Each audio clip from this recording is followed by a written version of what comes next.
C'est à partir de quel moment tu t'arrêtes à manger le poulet? 5 là. 5 là. Tu vois cette photo-là? À partir de quel moment tu arrêtes de manger le poulet?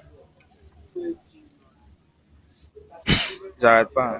Bon, oui, on va dire les 5.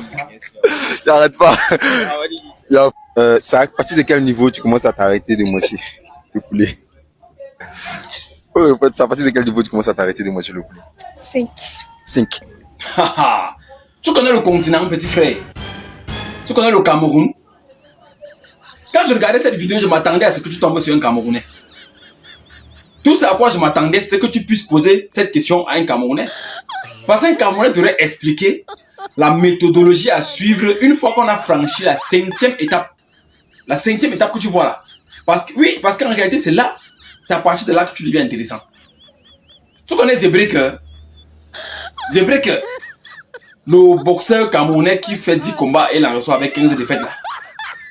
Nous tous, nous le jugeons au travers des défaites dont il fait preuve quand il combat. Mais est-ce que vous l'avez déjà vu quand il mange? Zebreaker a la capacité de pouvoir broyer les défenses d'éléphants avec sa mâchoire jusqu'à ce qu'il ne reste plus rien.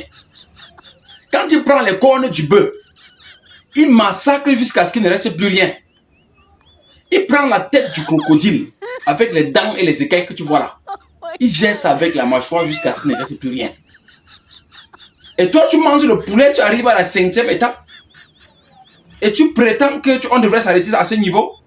Au Cameroun, quand tu entends moulin, ça veut dire que c'est là où il y a les machines, là où on peut faire moudre le maïs à travers les machines.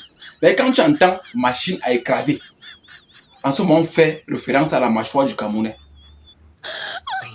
Le Cameroun est dangereux. En réalité, je vais t'expliquer vite fait. Après la 5e étape que tu vois là, il y a 3 étapes clés qui sont indispensables chez nous, ici au Cameroun. Je t'explique lesquelles. Quand tu vois l'os qui est à la 5e étape là, tu vois les extrémités là, les 2 extrémités là. Il n'y a aucune différence entre la viande, la chair que tu as croquée à la 1re étape et les 2 extrémités que tu vois à la 5e étape là. Donc tu croques d'abord les 2 extrémités, tu casses les 2 là, tu jettes d'abord, tu avales. Après cette 1re étape, il en reste 2. La 2e consiste à faire quoi? Dans l'os maintenant, tu vas retrouver le liquide qui est à l'intérieur là. Donc la 2e étape consiste à aspirer ce liquide là jusqu'à ce qu'il soit terminé dans l'os. Le plus souvent, pour pouvoir le faire de manière fondamentale, on envoie souvent le doigt pour pouvoir gratter le peu qui reste là et on envoie dans la bouche pour se rassurer qu'il n'y ait pas du gâchis. Ça, c'est la 2e étape. Après la 2e étape, maintenant, il reste la 3e étape clé.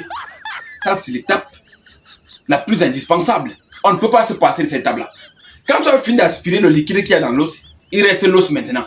C'est là qu'on applique maintenant au Cameroun ce qu'on nous apprend à l'école, qu'on appelle la fusion. Partir d'un état solide à un état liquide. C'est ça qu'on apprend à l'école, la fusion. Donc tu envoies l'os dans la bouche, dans la mâchoire, tu mâches, tu broies l'os jusqu'à ce que l'os qui était solide à la base se transforme en liquide. Dans ce moment, ça se mélange avec la salive, ça devient liquide, tu avales et en ce moment, tu peux dire avec fierté en tant que Camerounais que tu as mangé le poulet. C'est comme ça que nous ici on fait.